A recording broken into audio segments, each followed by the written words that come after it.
அஸ்ஸலாமு அலைக்கும் ரஹ்மத்துல்லாஹி பரக்காத்துஹு. கண்ணியத்திற்குரிய சகோதரர்களே சகோதரிகளே, ஐயமும் தெளிவும் என்கின்ற நிகழ்ச்சியின் வாயிலாக பிற மதத்தை சார்ந்த சகோதரர்கள் இஸ்லாம் குறித்தும் இஸ்லாமியர்கள் குறித்தும் இஸ்லாமியர்களுடைய பழக்கங்கள் குறித்தும் கேட்கக்கூடிய கேள்விகளுக்கு அளிக்கக்கூடிய பதில்கள் ஒளிபரப்பாகி வருகின்றன. அந்த அடிப்படையில் ஒரு கேள்வி இன்றைய தினம் பார்க்கவிருக்கின்றோம். அதாவது, நபிகள் நாயகம் ஸல்லல்லாஹு அலைஹி வஸல்லம் அவர்கள் மிக சிறிய வயது பெண்ணை திருமணம் செய்து கொண்டார்கள். இது எந்த வகையில் நியாயம்? இது சரியான ஒரு நடைமுறை இல்லையே. முகமது நபி அவர்களை நீங்கள் இறைத்தூதர் என்று சொல்லக்கூடிய நேரத்தில் இத்தனை சிறிய வயது பெண்ணை அவர் திருமணம் செய்தது சரிதானா? ஆயிஷா ரலியல்லாஹு அன்ஹா அவர்கள் வெறும் 6 வயதில் திருமணம் செய்து வைக்கப்பட்டிருக்கிறார்களே, இது எந்த வகையில் நியாயம் என்கின்ற இது போன்ற கேள்விகளை எல்லாம் பிற மதத்தை சார்ந்தவர்கள் எழுப்பி வருகிறார்கள். குறிப்பாக இஸ்லாமிய மார்க்கத்திற்கு எதிராக பிரச்சாரம் செய்யக்கூடியவர்கள் இதை வழக்கமாக கேட்கக்கூடிய ஒரு கேள்வியாக இருக்கிறது. பொதுமக்கள் மத்தியில் கூட இது என்ன என்பதை குறித்து தெரிந்து கொள்வதற்கான ஒரு ஆர்வம் இருக்கக்கூடிய ஒரு சூழல் இருக்குது. ஏன்னா இஸ்லாமியர்களை குறித்து இஸ்லாத்தை குறித்து நல்ல அபிப்பிராயம் இருக்கக்கூடிய சகோதரர்கள் எப்படி இது நடைமுறைப்படுத்தப்பட்டிருக்கிறது, இது எதனால் இது செய்யப்பட்டது என்கின்ற கேள்வியை பலர் கேட்கிறார்கள். இப்போ அதற்கான பதிலை அறிந்து கொள்வதற்கான ஒரு வாய்ப்பாகத்தான் இந்த விஷயத்தை நாம் பயன்படுத்திக் கொள்ள விரும்புகிறோம். நபிகள் நாயகம் ஸல்லல்லாஹு அலைஹி வஸல்லம் அவர்கள் ஆயிஷா ரலியல்லாஹு அன்ஹா அவர்களை தன்னுடைய 50 வயதுகளை கடந்ததற்கு பிறகு திருமணம் செய்து கொண்டார். இது சரியில்லை. அந்த பெண்ணுக்கு வயது வெறும் 6. அவருடைய தந்தையினுடைய வயதை விட அதிக வயதில் இருக்கக்கூடிய இவர் இதை செய்து கொண்டது சரிதானா என்பது மாதிரியான கேள்விகளை எல்லாம் பலர் எழுப்புகிறார்கள். உண்மையில் சொல்ல வேண்டுமேயானால் இது அந்த காலத்தில் இருந்த ஒரு வழக்கம்தான். இந்த வழக்கம் என்பது அன்றைக்கு இருந்த பல மக்களிடம் இருந்தது. அது ஒரு தவறான ஒரு விஷயமாக பார்க்கப்பட்ட ஒன்று இல்லை. இன்று அதை பார்க்கக்கூடிய நேரத்தில் நெருடலாக ஒரு மாதிரி முகம் சுளிக்கக்கூடியதாக பலர் அதை எடுத்துக்கொள்ளக்கூடிய ஒரு சூழல் இருந்தாலும் இது அன்றைய காலத்தில் ஒரு யதார்த்தமான ஒரு ஒன்றாகவே பார்க்கப்பட்டது. அதற்கு பின்னாடி இருக்கக்கூடிய காரண காரியங்களை பார்ப்பதற்கு முன்னர் அன்று இது ஒரு மோசமான ஒரு விஷயமாக பார்க்கப்படவில்லை. அதை நபிகள் நாயகம் ஸல்லல்லாஹு அலைஹி வஸல்லம் அவர்கள் பின்பற்றியதை தவறாக கேட்க வேண்டும் என்கின்ற எண்ணம் பல எதிரிகளுக்கு இருந்திருக்கலாம். அவர்கள் கூட அப்படிப்பட்ட ஒரு கேள்வியை கேட்டதில்லை. உதாரணத்திற்கு, எந்த நேரத்தில் முகமது நபி அவர்கள் தவறிழைப்பார்கள் என்று காத்து கொண்டிருந்து அவர்கள் செய்த தவறுகளை எல்லாம் பட்டியலிடுவதற்கு காத்து கொண்டிருந்த எதிரிகள் கூட இந்த ஒரு சம்பவத்தை தவறானதாக எழுதியதாக நாம் எந்த குறிப்பையும் பார்க்க முடியவில்லை. முகமது நபி ஸல்லல்லாஹு அலைஹி வஸல்லம் அவர்களின் நபித்துவத்தை குறித்து கேள்வி எழுப்பியவர்கள் கூட இந்த விஷயத்தை குறித்து அவர்கள் கேள்வி எழுப்பவில்லை. ஏனென்றால் இது இந்த சமூகத்தில் இருந்த ஒரு வழக்கமாகவே இருந்திருக்கிறது. உண்மையில் சொல்ல போனோயானால் நபிகள் நாயகம் ஸல்லல்லாஹு அலைஹி வஸல்லம் அவர்கள் 1400 ஆண்டுகளுக்கு முன்னர் செய்த இந்த திருமணத்தை தாண்டி சமீப காலங்களில் கூட ஒரு 400 வருஷத்துக்கு முன்னாடி வரையும் கூட அல்லது ஒரு 300 வருடத்திற்கு முன்னாடி வரையும் கூட அது மாதிரியான திருமணங்களை செய்யக்கூடிய வழக்கம் என்பது இருந்திருக்கிறது. இது அரச பரம்பரையில் இருக்கக்கூடிய பலர் இயல்பாக செய்யக்கூடிய ஒன்றாகவே பார்க்கப்படுகின்றது. உதாரணத்திற்கு சொல்வதாக இருந்தால், கிங் ஜான் என்று சொல்லப்படக்கூடியவர் இசபெல்லா என்கின்ற பெண்ணை அவருடைய 12வது வயதில் திருமணம் செய்து கொள்கிறார். அப்போது அவருக்கு வயது 33. இது நடந்த சூழல் கிபி 1200, அதாவது சுமார் ஒரு 800 வருஷத்துக்கு முன்னாடி. அதே மாதிரி ரிச்சர்ட் II இசபெல்லா ஆஃப் வேலைஸ் என்று சொல்லக்கூடிய ஒரு பெண்ணை திருமணம் செய்து கொள்கிறார்.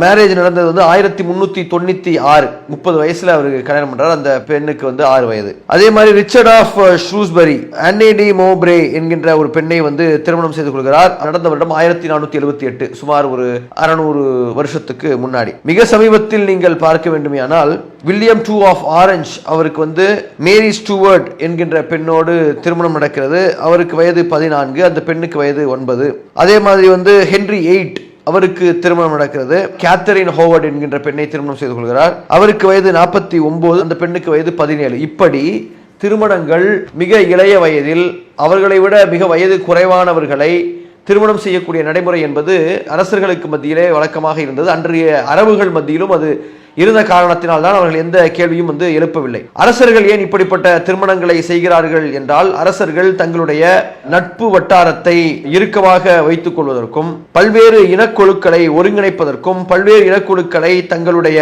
நல்மதிப்பை பெறுவதற்கான ஒரு சூழலாகவும் இது போன்ற விஷயங்கள் அன்றைய காலத்தில் நடைமுறையில் இருந்தது. அப்போ இது அந்த காலத்தில் இருந்து விகாரமாக பார்க்கப்பட்ட ஒரு நடைமுறை இல்லை. இன்று அது பார்க்கப்படலாம், ஆனால் அன்று அவ்வாறு அது பார்க்கப்படவில்லை. அப்படிப்பட்ட ஒரு சூழல் என்பது இருக்கிறது. இருக்குது. இரண்டாவது வந்து என்ன சொல்லப்படுது, அவர் 6 வயதில் திருமணம் செய்து கொண்டார் அப்படின்னு சொல்றாங்க. 6 வயதில் திருமணம் அக்ரிமெண்ட் மாதிரி, அதாவது அவங்களுக்குள்ள வந்து ஒரு ஒப்பந்தம் மாதிரி பேசிக் கொள்றாங்க. ஆயிஷா ரலியல்லாஹு அன்ஹா வந்து பருவம் எய்தி பிறகுதான் நபிகள் நாயகம் ஸல்லல்லாஹு அலைஹி வஸல்லம் சேர்றாங்க. அப்போ வந்து அவர்களுக்கு வயது வந்து 9 என்று சொல்கிறது. அப்போ 9 வயதுமே குறைவுதானே என்று சொல்வீர்கள். ஆனால் அவர் பூப்பெய்தி விடுகிறார், அவர் வந்து ஒரு திருமணத்திற்கு தயாராகி விடுகிறார் என்கின்ற ஒரு விஷயத்தை தான் வந்து அது வந்து காட்டுகிறது. அப்போ இந்த இடத்துல நம்ம பல தலைவர்கள் இதை செய்திருக்கிறார்கள். முகமது நபி அவர்களும் செய்திருக்கிறார், அரபுகள் அன்று செய்து கொண்டிருந்தார்கள், முகமது நபி அவர்களும் செய்து கொண்டிருக்கிறார். அப்போ ஒரு கேள்வி வரும், ஏங்க அவர் வந்து அல்லாஹ்வினுடைய தூதர் என்று சொல்லும் போது இது ஒரு தவறான பழக்கம் என்று நீங்கள் நிறுத்திக் கொள்ள வேண்டாமா என்று சொல்லும் போது, முகமது நபி ஸல்லல்லாஹு அலைஹி வஸல்லம் அவருடைய காலத்தில் இஸ்லாமிய மார்க்கம் வந்து இறக்கி அருளப்பட்ட வரலாறை வந்து உணர்ந்தவர்கள் இப்படிப்பட்ட கேள்விகளை வந்து கேட்க மாட்டார்கள். 23 ஆண்டு கால ஒரு கால இடைவெளியில் திருமறை குர்ஆன் என்பது கொஞ்சம் கொஞ்சமாகத்தான் இறக்கி அருளப்படுகிறது. ஆரம்பத்தில் அனுமதிக்கப்பட்ட பல விஷயங்கள் பின்னர் வந்து மாற்றப்பட்டிருக்கக்கூடிய நடைமுறைகள் வந்து பல உதாரணங்கள் இருக்கு. உதாரணத்திற்கு இஸ்லாத்தினுடைய ஆரம்ப கட்டத்தில் அடிமைகள் நடைமுறை என்பது இருந்தது. அந்த அடிமைகள் நடைமுறையை ஒழிப்பதற்கான விஷயங்களை கொஞ்சம் கொஞ்சமாக பல வழிமுறைகளை சொல்லி, நோன்பை வந்து முறித்து விடுகிறீர்களா, அதற்கு பரிகாரமாக ஒரு அடிமையை விடுதலை செய்யுங்கள் அப்படின்ற மாதிரியான விஷயங்களை எல்லாம் சொல்லி அடிமை முழுமையாக ஒழிக்கக்கூடிய ஒரு வேலையை வந்து இஸ்லாம் பார்த்தது. அது கொஞ்சம் கொஞ்சமாக ஒரு பீரியட் ஆஃப் டைம் வந்து நடந்துச்சு. அதே மாதிரி வந்து சாராயம் குடிக்கக்கூடிய வழக்கம் என்பது அன்றைக்கு பலரிடம் இருந்தது. சஹாபாக்களில் சிலர் கூட குடிக்கக்கூடியவர்களாக வந்து இருந்தார்கள் அன்றைய காலத்துல. ஆனால் அது கொஞ்சம் கொஞ்சமாக வந்து மாற்றப்படுகிறது. ஹம்ஸா ரலியல்லாஹு அன்ஹு அவர்கள் எல்லாம் குடித்து விட்டு நபிகள் நாயகம் ஸல்லல்லாஹு அலைஹி வஸல்லம் அவர்களை பேசிய விஷயங்கள் எல்லாம் பல ஹதீஸ் கிரந்தங்களிலே வந்திருக்குது. ஆனால் முதலில் வந்து குடிப்பதை குறித்து தவறாக சொல்லியதும் வரவில்லை. அதற்கு பிறகு வந்து குடிபோதையில் நீங்கள் தொழுகையை நெருங்காதீர்கள் என்று சொல்லப்பட்டது. அதற்கு பிறகு வந்து குடியை நீங்கள் முற்றுமையாக விட்டுவிடுங்கள் என்கின்ற ஒரு ஹதீஸ் வந்துச்சு. அப்ப இப்படி ஸ்டெப் பை ஸ்டெப்பா வந்து இறக்கி அருளப்படக்கூடிய ஒரு விஷயமாக இருக்குது. அதே மாதிரி ஆரம்ப காலங்களில் வந்து திருமணம் என்பது வந்து இயல்பாக செய்து கொள்ளக்கூடிய ஒரு நடைமுறையாக இருந்தது. அதற்கு பிறகு வந்து திருமணம் என்பது நீங்கள் கட்டாயமாக பெண்ணினுடைய ஒப்பந்தத்தை வாங்கிதான் நடத்தப்பட வேண்டும். அதே மாதிரி வந்து கட்டாயமாக பெண்ணுக்கு விருப்பம் இல்லை என்றால் அந்த திருமணம் என்பது ரத்து செய்யப்பட்டு விடும். அது வந்து எந்த வகையிலும் அது வந்து ஏற்றுக்கொள்ளப்படாது என்கின்ற விஷயங்கள் எல்லாம் வந்து பிற்காலங்களில் வந்து நடந்தது. அது வந்து ஒரு அக்ரிமெண்ட் வந்து நடக்கும். ஒரு இளம் பெண்ணோ அல்லது வந்து ஒரு முதிய பெண்ணோ திருமணம் செய்து கொள்ளக்கூடிய நேரத்தில் அதை வந்து ஒரு அக்ரிமெண்டாக மாற்றி வந்து பண்ணுவாங்க. இந்த இடத்துல வந்து குழந்தைகளை குறித்து எதுவுமே வந்து பேசப்படல. இது வந்து ஒரு சான்றாக இருக்கிறது. ஆரம்பத்தில் வந்து செய்யப்பட்டு இருந்தாலும் அதற்கு பிறகு வந்து அது தடுக்கப்பட்டிருக்கக்கூடிய ஒரு நடைமுறையை வந்து நம்ம வந்து வரலாறுகளை வந்து பார்க்கிறோம். வேறு சிலர் வந்து என்ன சொல்லுவாங்கன்னு சொல்லி கேட்டீங்கன்னா, இல்ல அப்ப முகமது நபி வந்து ஒரு மாதிரி அவருடைய அந்த காம இச்சைக்காக அதை செய்து விட்டாரா, நவூது பில்லா, அப்படி வந்து செய்து விட்டாரா என்று சொல்லக்கூடிய ஒரு கோணம் வந்து இருக்குது. ஆனால் முகமது நபியினுடைய வாழ்க்கையை நீங்கள் எடுத்துக்கொண்டீர்களே, ஆனால் அவர் 25 வயதில் அவர் இளமையினுடைய அந்த உச்சத்தில் இருக்கக்கூடிய அந்த நேரத்தில் அவர் ஒரு திருமணம் செய்து கொண்ட பெண்ணினுடைய வயது 40. ஹதீஜா ரலியல்லாஹு அன்ஹா அவர்களை திருமணம் செய்துகிறார். அந்த பெண்ணோடு தான் பல ஆண்டு காலம் நபிகள் நாயகம் ஸல்லல்லாஹு அலைஹி வஸல்லம் அவர்கள் வாழ்கிறார்கள். ஏறக்குறைய அவர்களோடு வந்து ஒரு 20 வருடங்களுக்கு மேலாகவே வாழ்ந்து அதற்கு பிறகு அவர்கள் வந்து மரணிக்கிறார்கள். அதுவரை அவர் வேறு எந்த திருமணமும் வந்து செய்து கொள்ளவில்லை. அவருடைய மரணத்திற்கு பிறகு மதீனாவிற்கு சென்ற பிறகு அங்கே இருக்கக்கூடிய பல்வேறு இனக்குழுக்கள், அங்கு நடக்கக்கூடிய பல்வேறு போர்களில் எதிரி நாடுகளினுடைய அரசர்களினுடைய குடும்பத்தினர், அப்போ இந்த மாதிரியான ஒரு சூழல் வந்து வரக்கூடிய நேரத்தில் இப்போ உறவுகளை மேம்படுத்துவதற்கு என்ன மாதிரியான ஒரு சூழல் செய்ய வேண்டியிருக்குன்னு சொல்லி கேட்டா, வேறு ஒரு நாட்டை சார்ந்த ஒரு பெண்ணை வந்து இந்த நாட்டினுடைய அரசர் திருமணம் செய்து கொள்வது, அப்போ வந்து அந்த நாட்டுக்கும் இந்த நாட்டுக்கும் இடையில வந்து ஒரு நெருக்கம் உருவாகிவிடும் என்கின்ற ஒரு சூழல் என்பது என்கின்ற விஷயம் வந்து இருக்குது. இது வந்து பல நெடுங்காலமாக இருந்து கொண்டிருக்கக்கூடிய ஒரு விஷயம் என்பதை வந்து நம்ம வந்து உங்களுடைய பார்வைக்கு வந்து நம்ம வந்து கொண்டு வருகிறோம். அப்போ நபிகள் நாயகம் ஸல்லல்லாஹு அலைஹி வஸல்லம் அவர்கள் அப்போ இதை கொஞ்சம் கொஞ்சமாக வந்து இதை மாற்றி இறுதியில் குழந்தை திருமணம் என்கின்ற மாதிரியான ஒரு சூழல் என்பது இல்லை என்கின்ற ஒரு தகவலும் வந்து பதியப்படுகிறது. இப்போ ஆயிஷா ரலியல்லாஹு அன்ஹா எந்த அடிப்படையில் திருமணம் செய்து வைக்கப்படுகிறார்கள்? ஆயிஷா ரலியல்லாஹு அன்ஹா வந்து நபிகள் நாயகம் ஸல்லல்லாஹு அலைஹி வஸல்லம் அவர்களுடைய உற்ற தோழராக இருக்கக்கூடிய அபூபக்கர் அவர்களுடைய மகளாக இருக்கிறார். அது அந்த உறவுகளை மேம்படுத்துவதற்காக செய்யப்பட்ட ஒரு திருமணமாகவும் இருக்கலாம். அதே மாதிரி அவருடைய திருமணம் என்பது வரலாற்று ரீதியாக எந்த அளவுக்கு முக்கியத்துவம் வாய்ந்தது என்பதை நீங்கள் உணர்வீர்கள். நபிகள் நாயகம் ஸல்லல்லாஹு அலைஹி வஸல்லம் அவர்கள் மரணித்ததற்கு பிறகு நீண்ட நெடுங்காலம் வாழ்ந்து ஆயிஷா ரலியல்லாஹு அன்ஹா அவங்க மறைக்கிறாங்க. அப்போ வாழக்கூடிய நேரத்தில் இவர் மூலமாக ஆயிரக்கணக்கான ஹதீஸ்களில் வந்து வெளிவந்திருக்கு. அப்போ ஒரு நபி என்று இருக்கிறார் என்றால் அந்த நபியினுடைய அங்க அசைவுகள் அனைத்தையும் வந்து பதிவு செய்ய வேண்டிய ஒரு தேவை என்பது இருக்கிறது. ஒரு மனிதனுடைய அக வாழ்க்கை புற வாழ்க்கை ரெண்டையுமே வந்து பதிவு செய்யணும். அப்போ புற வாழ்க்கையை பதிவு செய்வதற்கு ஆயிரக்கணக்கான மக்கள் வந்து இருக்கிறாங்க.